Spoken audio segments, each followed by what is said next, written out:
بسم الله والصلاة والسلام على رسول الله وعلى آله وصحبه ومن والاه.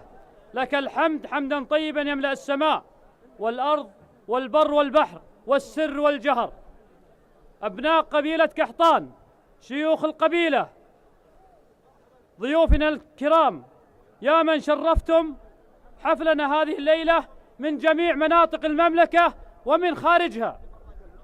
تعجز الكلمات عن وصف هذا الحشد المبارك، وتدمع العين من منظر ما تراه من الفرح بهذه اللحمة والتضامن الغير مستغرب من قبائل قحطان مع شيخ شمل قبائل بني هاجر الشيخ شافي بن ناصر بن حمود آل شافي.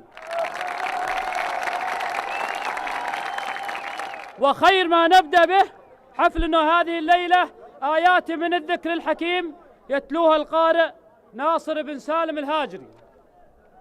أعوذ بالله من الشيطان الرجيم.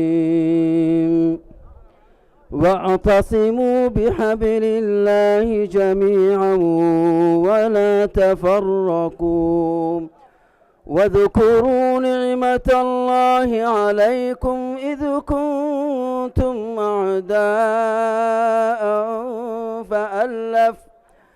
فألف بين قلوبكم فأصبحتم بنعمته إخوانا وكنتم على شفا حفرة من النار فأنقذكم منها كذلك يبين الله لكم آياته لعلكم تهتدون. صدق الله العظيم.